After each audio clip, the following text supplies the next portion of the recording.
Hallo und herzlich willkommen bei Bier und Brezel Tabletop. Heute spiele ich mit euch zusammen eine Runde Elffoil Chronicles Northern Wind. Viel Spaß beim Match und bleibt auf jeden Fall hinterher dran. Da gibt's nämlich meine ausführlichen Gedanken zum Spiel und zum Kickstarter.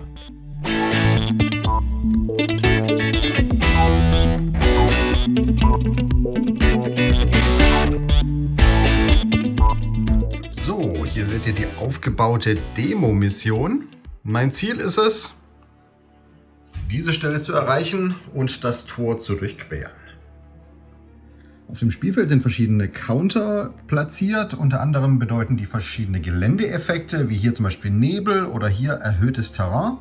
Und Encounter, die lösen verschiedene Ereignisse aus, wenn sie betreten werden. Ich spiele mit den vollen 4 Charakteren. Das sind einmal Taros, Anari, Seigen und Nara. Jeder Charakter beginnt das Spiel auch mit unterschiedlichen Items. Die sind durch die Charakterkarte vorgegeben, können sich aber im Verlauf der Kampagne natürlich auch ändern und erweitert werden. Das Spiel beginnt mit der aktiven Phase für mich, also für die Spielercharaktere. Und jede Runde ist in 3 Phasen unterteilt. Die erste davon ist die Strategiephase, in der verschiedene Effekte und Fähigkeiten ausgelöst werden können. Zum Beispiel kann jetzt Nara, weil sie die Artificer-Klasse hat, einen kostenlosen Enchantment-Spell auf sich selbst sprechen aus ihrer Spellcraft-Lehre Necromancy. Hier seht ihr die Sprüche, die ihr zur Verfügung stehen. Und sie spricht auf sich selbst Necrotic Wound, wodurch ihre Attacken mehr Schaden verursachen und vergiften können. Jetzt gehen wir zur Upkeep-Phase über, in der alle Charaktere Aktionspunkte kriegen, gleich ihrem Stamina-Wert. Das ist der Wert ganz links. Und mit diesen Aktionspunkten kann ich meine Charaktere jetzt in beliebiger Reihenfolge aktivieren. Ich fange mit Seigen an. Der gibt einen Aktionspunkt aus und macht dann zuerst eine Bewegung. Und zwar kann er sich so weit bewegen, wie sein Bewegungswert anzeigt. Das heißt, so viele Sektionen kann er sich vorwärts bewegen. Die Sektionen sind hier entweder durch die Tiles oder durch so dünne Striche unterbrochen. Und so weit kann ich Seigen jetzt bewegen und ich kann ihn dabei platzieren, wo ich möchte. Die Platzierung ist tatsächlich wichtig in den verschiedenen Sektionen, aber innerhalb einer Sektion kann ich ihn beliebig platzieren. Jetzt könnte er noch eine Aktion durchführen. Da allerdings nichts zu tun ist, macht er erstmal nichts. Als nächstes aktiviere ich Nara, die sich 3 Felder bewegen darf. Taros darf ebenfalls 3 Felder laufen und läuft hier vor. Und Anari kommt hinterher. Die darf aber nur 2. Taros benutzt seinen zweiten Aktionspunkt und bewegt sich auf das Feld mit dem Encounter-Marker. Dadurch werden jetzt alle Schritte für Encounter 1 aus dem Questbuch abgehandelt. Das heißt, es erscheinen 2 Vengeful Spirits vor ihm und 2 Felder weiter noch ein Forgotten Hero. Taros hat noch seine Aktion übrig und feuert jetzt mit seinem Fenian Crossbow auf den vorderen Vengeful Spirit. Normalerweise spawnen Gegner mit ihren eigenen Aktivierungspunkten und können dementsprechend auch reagieren auf meine Aktionen. Allerdings habe ich das bei diesem Encounter und auch beim zweiten Encounter leider nicht richtig gespielt und habe die Aktivierungstokens nicht vergeben. Wundert euch also bitte nicht, dass hier die Gegner sich ziemlich passiv verhalten und dementsprechend der Kampf auch ein bisschen einfacher ist. Im dritten Encounter, dem allerletzten, habe ich dann dran gedacht, aber da war es dann auch schon tatsächlich zu spät, um das Ganze nochmal komplett neu aufzunehmen. Sorry. Zum Schießen verwende ich Tharos Accuracy von 14. Das heißt, ich treffe auf die 14 oder niedriger. Allerdings ist das Ziel weniger als 10 Sektionen entfernt. Das heißt, ich bekomme nochmal plus 3 auf den Wert. Das heißt, ich treffe auf die 17 oder niedriger. Und der Schuss trifft. Jetzt kommt der Schadenswurf mit der Power von 13 der Armbrust. Das heißt, ich brauche normalerweise eine 13 oder niedriger zum Verwunden plus die Rüstung des Ziels. Das heißt, die Rüstung würde auf meinen Wurf aufaddiert. Der Vengeful Spirit hat allerdings keine Rüstung, das heißt, da gibt es keinen Modifikator, aber er ist incorporeal, das heißt, die Power meiner Waffe wird halbiert. Das heißt, ich brauche eine 7 oder niedriger. und schaff's nicht. Als nächstes aktiviere ich nochmal Anari, die sich ihre 2 Felder vorbewegt. Und sie spricht jetzt den Ice Spikes Zauberspruch auch auf den vorderen Vengeful Spirit. Dafür wird ihr Intelligenzwert von 16 verwendet. Der Zauberspruch hat einen Strike-Wert von 3, das heißt, ich darf 3 separate Würfel werfen und ich darf die auch aufteilen. Deswegen mache ich direkt nochmal eine extra Attacke gegen den zweiten Vengeful Spirit. Das ist ein Treffer beim ersten. Der Zauberspruch hat eine Power von 11 und dieser wird nicht reduziert, weil es eine magische Attacke ist. Und es reicht. Der erste Vengeful Spirit wird ausgeschaltet. Die Attacke auf den zweiten trifft ebenfalls. Ein Schadenswurf reicht auch. Das heißt, der wird ebenfalls ausgeschaltet. Dann aktiviere ich nochmal Nara. Die macht nochmal eine Bewegungsaktion.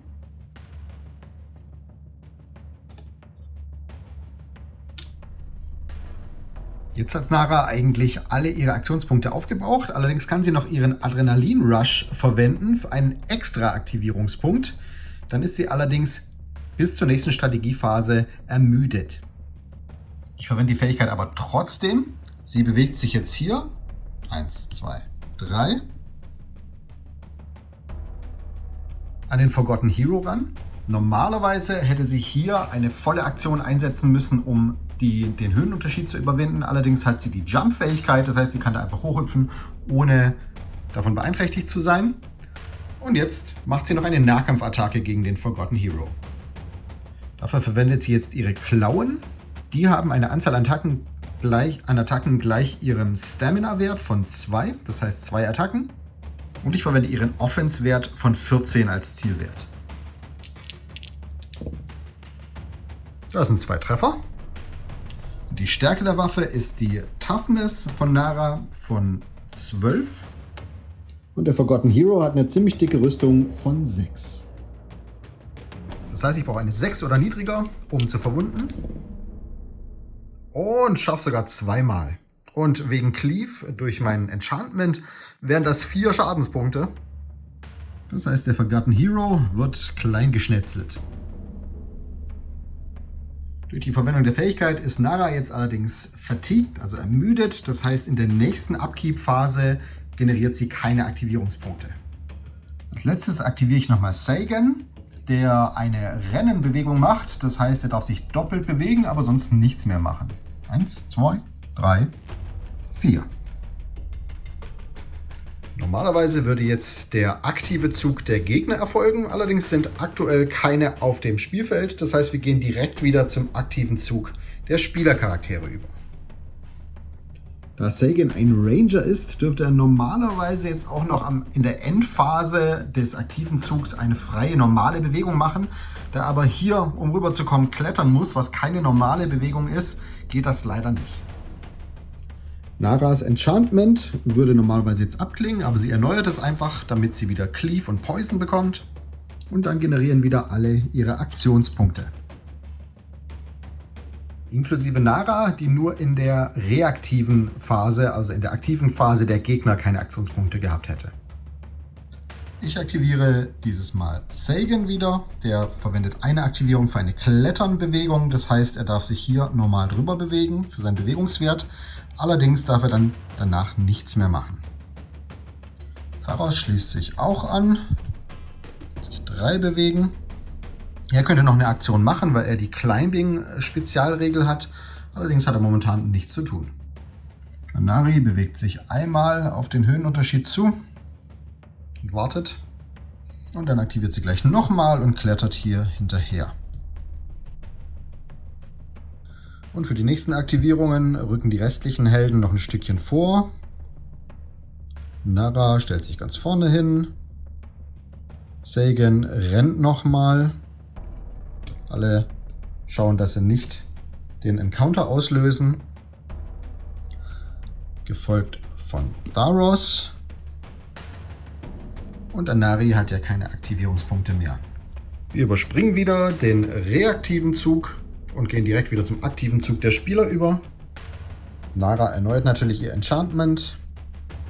Und jetzt fällt mir tatsächlich ein, dass man eigentlich zu Beginn jeder Taktikphase der Gegner, also der KI, eine Instanzkarte noch ziehen muss. Wir hatten ja nicht wirklich Gegner hier im Spiel, aber die Karte muss man trotzdem ziehen. Das mache ich jetzt mal noch nachträglich. Ein Gegner würde hier attackieren, findet nicht statt, weil keine Gegner unterwegs sind. Und ich ziehe noch eine Karte extra, weil ich 2 Gegnerphasen quasi übersprungen habe. Und in diesem Fall haben wir jetzt... würde sich ein Gegner nochmal extra bewegen. Passiert auch nicht, weil kein Gegner aktuell auf dem Spielfeld ist. So, als nächstes gehen wir wieder zum Aktivieren über. Ich aktiviere Anari und die macht eine Rennaktion, um zum Rest der Truppe aufzuschließen. Stellt sich hier mit rein. Dann bewegt sich Sagan in das Feld mit dem Encounter und wir gucken mal, was passiert. Es erscheinen wieder 2 Vengeful Spirits, dieses Mal 2 Felder hinter dem letzten Helden, also dem Helden, der am nächsten am Startpunkt ist. Dann erscheint noch ein Forgotten Hero, 4 Felder vor dem ersten Helden, also der am weitesten vom Startpunkt entfernt ist. Dann erscheint noch ein ziemlich gewaltiger Oni Marauder, 2 Felder vor dem ersten Helden. Und solange der Oni Marauder jetzt am Leben ist, respawnen die Vengeful Spirits am Anfang der Strategiephase des Gegners. Das heißt, den sollte ich möglichst schnell ausschalten. Das ist aber natürlich leichter gesagt als getan. Der hat nämlich 4 Lebenspunkte und Rüstung 3 und ansonsten auch ganz ordentliche Stats. Sagan hat noch seine Aktion übrig und verwendet jetzt mal sein Sealing Javelin. Das ist ein Consumable, das heißt, es hat nur begrenzte Anzahl, die man einsetzen kann. Und er macht damit eine Fernkampfattacke. Er wirft die nämlich auf den Forgotten Hero. Er hat 2 Stück, das heißt, ich werfe direkt 2 Würfel.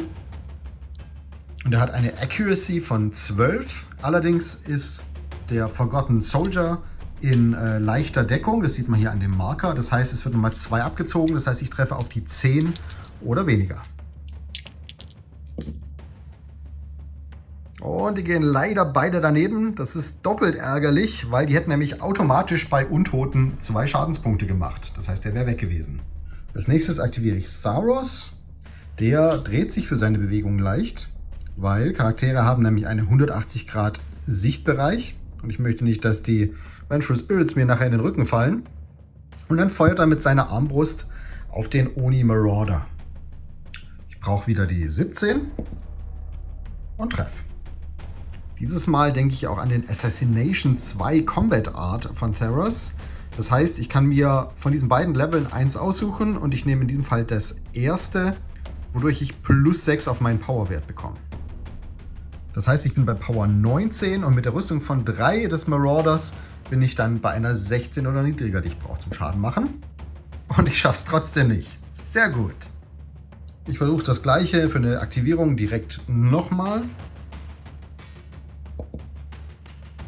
Der Schuss trifft gerade so. Und macht wieder keinen Schaden.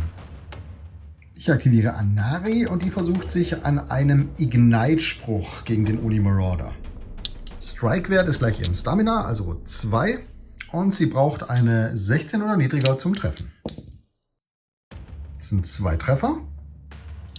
Und die Power ist ihre Intelligenz, also ebenfalls 16. Das heißt, ich brauche eine 13 oder niedriger zum Verwunden. Und da sind mal 2 Schaden drin. Der Marauder hat also noch 2 Lebenspunkte. Außerdem hat der Zauberspruch noch die Burn-1-Regel. Das heißt, für jede Verwundung, die ich mit der Waffe bzw. dem Zauberspruch ausgelöst habe, darf ich noch einen Schadenswurf machen mit Rüstung 0. Das heißt, ich verwunde dann nochmal auf die 16 oder niedriger. Ziemlich mächtig. Mal schauen. Ja, und das reicht tatsächlich. Der Oni Marauder wird verbrannt. Naga aktiviert als nächstes und bewegt sich einmal nach vorne. 3. Und für ihre zweite Aktivierung bewegt sie sich dann direkt nochmal nach vorne.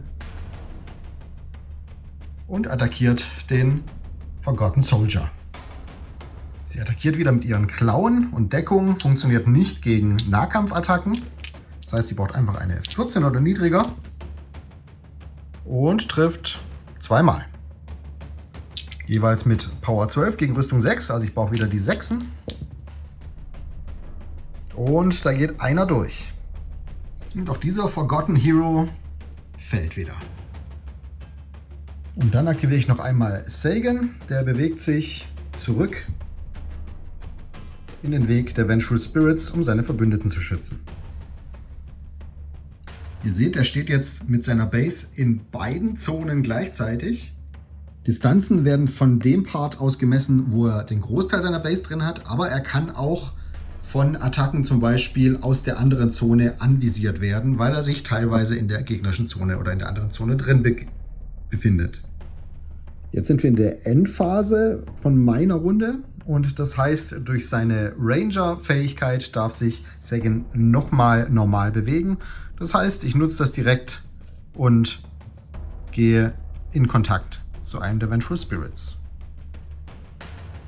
Damit sind jetzt auch beide von ihnen im Nahkampf gebunden, weil der Stone Splitter Nagamaki, also die Waffe von Sagan, eine Reichweite von 1 hat. Das heißt, er kann jedes Ziel innerhalb dieser Sektion anvisieren.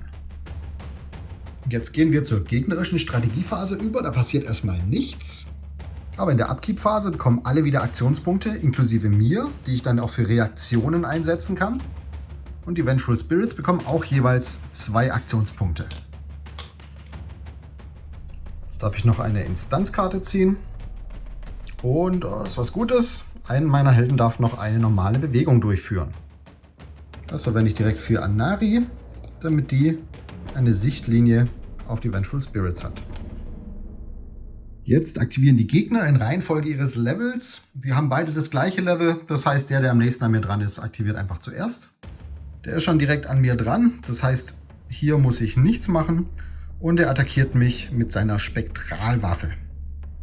Bevor er seine Aktion durchführt, darf ich mich für eine Reaktion entscheiden. Ich darf einen Aktionspunkt ausgeben für eine normale Aktion als Reaktion. Und ich entscheide mich für einen Nahkampfangriff als Reaktion. Ich attackiere mit meinem Stone Splitter, der normalerweise eine Anzahl Attacken gleich meinem Stamina-Wert hat. Allerdings, weil ich das Ganze als Reaktion mache, darf ich bloß mit einem Würfel werfen. Und ich benutze mein Combat Art Fencing und daraus wähle ich ich wähle Masterful Parry, um die Attacke des Gegners um 3 zu verschlechtern. Der Vengeful Spirit hat ebenfalls nur eine Attacke und attackiert mit einem Offense-Wert von 10, jetzt aber nur noch 7 durch mein Fencing. Und ich attackiere mit Offense 14. Und wir würfeln jetzt gegeneinander und können uns gegenseitig auscanceln. Rot ist Sagan, lila der Vengeful Spirit. Und normalerweise, da wir jetzt beide getroffen haben, der Vengeful Spirit den höheren Wert hat, würde er jetzt meinen Treffer von 1 auscanceln. Allerdings ist eine 1 ein kritischer Treffer. Das heißt, da gewinne ich automatisch und reduziere seine Rüstung auf 0. Die ist allerdings schon auf 0. Und noch besser, weil die Waffe die Sweep-Regel hat, wird jetzt nicht nur der eine Vengeful Spirit getroffen, sondern alle in Reichweite. Das heißt, alle in derselben Sektion. Die Power der Waffe ist dann 15, wird allerdings wieder halbiert. Das heißt, ich bin bei einer Power von 8. Brauche eine 8 oder niedriger zum Verwunden. Erster Vengeful Spirit überlebt und der zweite stirbt. Der überlebende Vengeful Spirit verwendet seine Aktivierung für das gleiche nochmal. Und ich verwende ebenfalls meinen zweiten Aktivierungspunkt für die gleiche Reaktion. Hat ja gut geklappt. Aber diesmal haue ich tatsächlich daneben und der Vengeful Spirit trifft. Die Waffe ignoriert meine Rüstung und hat eine Power von 10 und verursacht eine Wunde. Sagan hat zum Glück 3 Lebenspunkte. Das heißt, er kommt noch ganz gut davon. Andere Charaktere sehen da nicht so stabil aus. Damit ist der gegnerische Zug rum und wir kommen wieder zur aktiven Phase für mich. Nara erneuert ihre Verzauberung. Alle Charaktere bekommen Aktivierungspunkte, inklusive der überlebenden Gegnern. Das heißt, die können jetzt auch reagieren. Und ich aktiviere zuerst Tharos, der für seine Bewegung eidelt. Das heißt, er bleibt stehen. Dadurch bekommt er einen speziellen Bonus durch seine Snipe-Regel und er kann ohne Abzüge in den Nahkampf schießen. Er möchte jetzt nämlich auf den Vengeful Spirit schießen. Ich schaue jetzt hier nach, wie der Vengeful Spirit reagiert. Allerdings hat er keine Reaktion auf Fernkampfattacken. Das heißt, er macht nichts. Ich treffe wieder auf die 16 und schieße daneben. Ich versuche es mit der zweiten Aktivierung direkt nochmal. Und dieses Mal treffe ich. Power ist 19, dividiert durch 2, also 10. Wieder nix. Dann muss es halt Sagan richten. Der attackiert den Vengeful Spirit mit seinem Stone Splitter. Und dieser reagiert dieses Mal selbst mit einer Nahkampfattacke. Da ich jetzt in der aktiven Runde bin, darf ich mit 2 Würfeln attackieren, wegen meinem Strike-Wert von 2. Und ich verwende wieder den -3 Malus für den Vengeful Spirit. Grün und Rot sind meine Würfel, lila ist der Vengeful Spirit. Ich treffe ein einzelnes Mal. Und durchdringe die Rüstung. Und der Vengeful Spirit stirbt. Nara aktiviert und schaut mal, was in dieser Kiste hier ist. Mit einer Interaktionsaktion öffnet sie die. Ich darf jetzt eine Upgrade-Karte ziehen. Im vollen Spiel sind da natürlich ein bisschen mehr dabei. Und ich bekomme ein Magatama für Nara, was bedeutet, dass sie +1 Lebenspunkt bekommt. Und dann bewegt sie sich direkt noch eins weiter. So, da es aktuell keine Bedrohungen mehr gegeben hat, habe ich einen kleinen Zeitsprung gemacht. Ich habe einfach meine Helden so ein bisschen weiter durch das Gebiet bewegt, habe noch die zweite Kiste aufgemacht und für Nara noch einen Banishing-Talisman gefunden, mit dem ich einmal automatisch 2 Wunden auf ein untotes Modell packen kann. Das ist ziemlich nützlich. Und ansonsten befinden wir uns jetzt wieder in der Strategiephase. Wie gehabt, Nara erneuert ihr Enchantment. Alle Heldinnen und Helden bekommen wieder Aktivierungspunkte. Und Theros scoutet mal vor und schaut, was sich in Encounter Nummer 3 befindet. Am besten vielleicht ein bisschen geradeaus ausgerichtet. So, jetzt erscheinen erstmal 2 Vengeful Spirits wieder an gegenüberliegenden Seiten zu dem Helden, der den Encounter ausgelöst hat. Ein Oni Marauder spawnt 2 Felder, 2 Sections hinter dem letzten Helden. Und ein Red Rasetsu Oni spawnt hier am Ausgang. Ich habe außerdem festgestellt, dass Kreaturen, Gegner, die spawnen über Encounter tatsächlich mit Aktionspunkten spawnen und nicht ohne, was das Ganze natürlich deutlich anspruchsvoller macht. Sorry, habe ich leider bis jetzt falsch gemacht. Jetzt für den Bosskampf, für den Endkampf machen wir es aber richtig. Und mein Ziel ist es jetzt, die Red Rasetsu auszuschalten, weil nur wenn ich das geschafft habe, kann ich das Spielfeld durch den Eingang hier bzw. den Ausgang verlassen und die Kampagne fortsetzen. Solange die Red Oni am Leben ist, respawnen auch wieder die Vengeful Spirits, wenn sie gestorben sind. Und außerdem werden in jeder Gegnerrunde 2 Instanzkarten gezogen statt einer. Weil die Oni ein riesengroßes Schwert hat sie eine Reichweite von 2 und damit ist direkt Theros schon engaged mit ihr. Das heißt, er kann keine Fernkampfattacken einsetzen. Das heißt, das Einzige, was ich machen kann, um mich zu entfernen von ihr, ist einen Dodge anzusagen. Der geht gegen meine Agility von 13.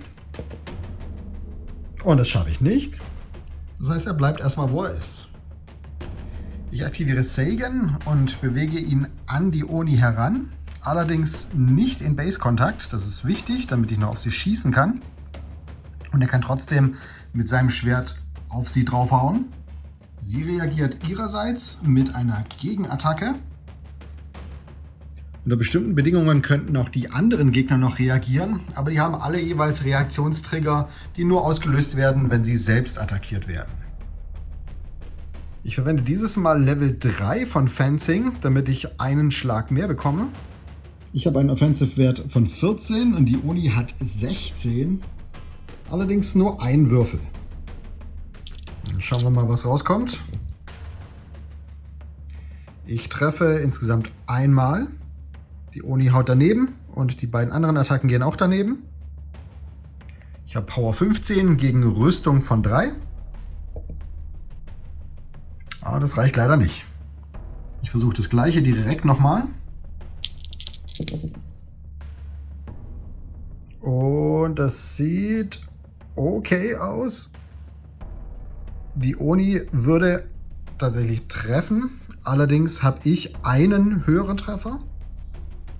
Der hier wird ausgecancelt. Schaden wieder auf die 12 oder niedriger.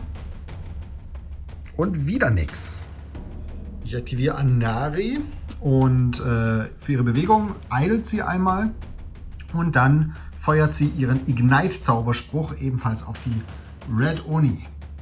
Und die wählt als Reaktion einen Dodge auf Anari zu. Erstmal der Zauberspruch, weil der Dodge ist ja dann separat. Da würde ich zweimal treffen. Und der Dodge geht gegen die Agility von 13 und ist erfolgreich. Das heißt, die Treffer werden ausgecancelt. Der letzte Aktivierungspunkt ist damit natürlich weg. Und die Oni dodgt ein Feld auf Anari zu. Mit ihrem gewaltigen Schwert hat sie damit jetzt alle meine Helden engaged. Das heißt, nur noch Nahkampfattacken sind möglich. Nara aktiviert und stürzt sich auf die Oni. Sie verwendet wieder ihre Klauen und die Oni kann sich jetzt nicht mehr verteidigen, weil sie alle Aktivierungspunkte verbraucht hat. Und das sind 2 Treffer. Die Schadenswürfe sind gegen die 9. Und das sind direkt 2 Treffer, was 4 Schaden bedeutet. Und genau ausreicht, um die Red Oni auszuschalten. Jetzt ist der Weg nach draußen frei. Das heißt, Nara verwendet ihre zweite Aktivierung, um durch das Tor zu flüchten. Genauso macht es auch Theros. Und Anari verwendet eine Rennaktion und flüchtet ebenfalls nach draußen. Und glücklicherweise hat Segen ja seine Ranger-Fähigkeit. Das heißt, er kann sich am Ende der aktiven Runde auch nochmal bewegen. Das heißt, auch er nutzt das Ganze und macht auch beim Rausgehen die Tür zu, damit die anderen nicht hinterherkommen. Ja, das war meine minimal chaotische Partie Elffoil Chronicles Northern Wind. Und gleich am Anfang erstmal sorry, es waren leider diverse Regelfehler drin und manche Sachen habe ich einfach erst mitten im Match bemerkt und da war es einfach schon zu spät, um dann nochmal komplett von vorne anzufangen. Das hätte ich einfach nicht geschafft. Zumal es hier drin bei mir, wo ich das Ganze aufgenommen habe, wirklich affig heiß ist. Also ihr merkt es vielleicht, mein Gesicht glänzt auch so richtig schön immer noch. Und das wird sich jetzt schnell wahrscheinlich auch nicht ändern.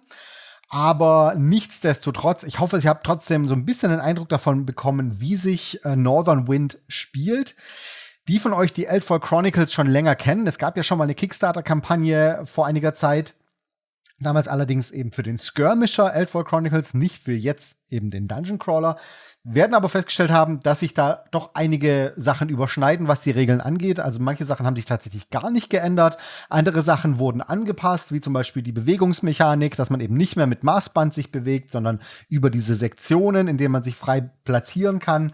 Aber auch so Sachen wie die Reaktionsmechanik ist eigentlich gleich geblieben. Nur halt noch ein bisschen geschärft hier und da, wie sich gerade die Gegner verhalten können und sowas. Also sollte definitiv bekannt vorkommen. Ist auch ein bisschen ein Problem, fast schon, wenn man den Skirmisher schon gespielt hat, weil natürlich diese Kleinigkeiten, die sich ändern, man sich erstmal in den Kopf reinschaffen muss. Und ihr habt's vielleicht auch festgestellt, es ist schon kein einfaches Spiel. Allein jetzt bei diesem Match, was ich da gezeigt habe, hat eigentlich nur so an der Oberfläche gekratzt von dem, was eigentlich möglich ist. Allein was es an Zaubersprüchen gibt, die ich nicht eingesetzt habe für meine Spellcaster. Allein was es an verschiedenen Combat Arts Skills gibt, die nur in unterschiedlichen Situationen relevant sind. Was man alles machen kann. Ich habe ja auch meine Items zum Beispiel gar nicht so wahnsinnig viel eingesetzt. Theros, der kam euch vielleicht ein bisschen schwach vor. Der ist aber eigentlich ganz cool, weil der zum Beispiel seine Consumable Items, also Sachen wie Tränke oder Bomben oder Sachen, die er dabei hat, immer wieder auffrischen kann, im Gegensatz zu anderen Charakteren, weil der nämlich ein Alchemist ist.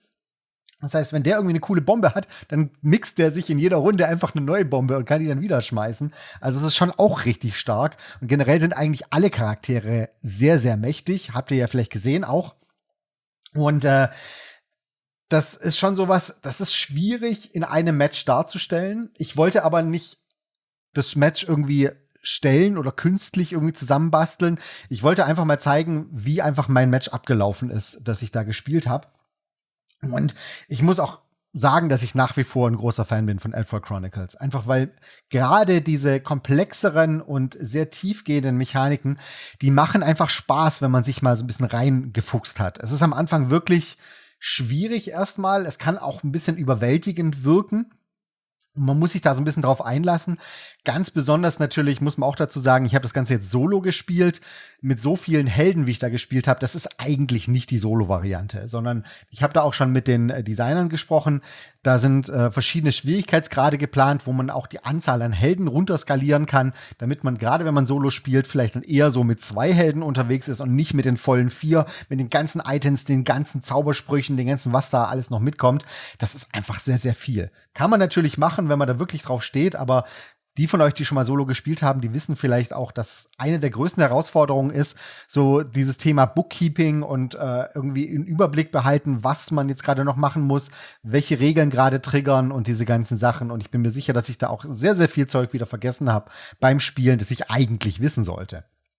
Dementsprechend, es ist nur bedingt repräsentativ, alles natürlich, aber trotzdem ein Match, das ich gespielt habe, und es hat auf jeden Fall Spaß gemacht. Und das ist eigentlich das Wichtigste, obwohl ich ja quasi sogar gecheatet habe mit den fehlenden Aktivierungspunkten für die Gegner in den ersten 2 Encountern. Das Match wäre deutlich schwieriger gewesen, wenn die noch reagieren hätten können und eben ein bisschen zurückschlagen, hier und da ein bisschen Schaden machen, weil ihr habt vielleicht gesehen, die Helden sind auch teilweise sehr, sehr fragil.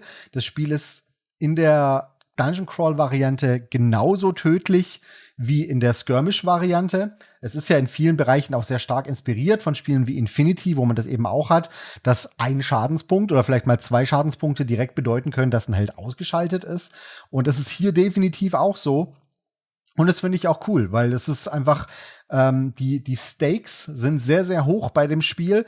Man fühlt sich sehr mächtig mit seinen Helden, aber es kann auch sehr schnell in die andere Richtung gehen. Also gerade in dem letzten Kampf gegen diese coole Oni mit dem Riesenschwert hatte ich schon auch richtig Glück. Also als die ersten paar Attacken schiefgegangen sind, habe ich schon so ein bisschen schlucken müssen, weil wenn die dran gekommen wäre, dann hätte die ziemlich übel aufgeräumt mit meinen Leuten.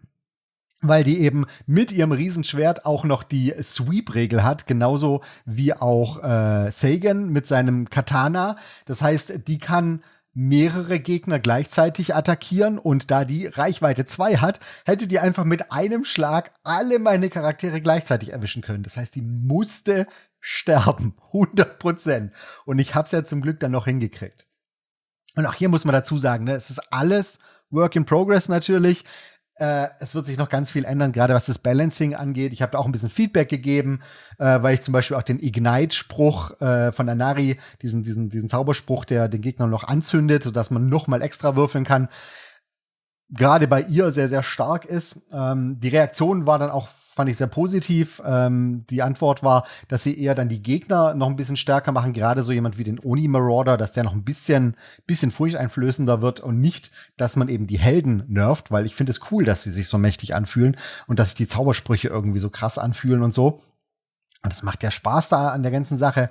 Also es sind eben viele Elemente sind da definitiv noch im Flux. Es ist momentan definitiv noch nicht perfekt, aber ich sehe es auf einem tollen Weg, und wenn die es schaffen, irgendwie diese komplexen Regeln in ein Regelwerk zu verpacken, das zugänglich ist und das auch nicht zu viele Lücken offen lässt, weil das ist ja bei einem kooperativen Spiel immer sehr, sehr wichtig, finde ich, dass man schon weiß, wie sich der Gegner verhält, wie bestimmte Situationen sich auswirken im Spiel.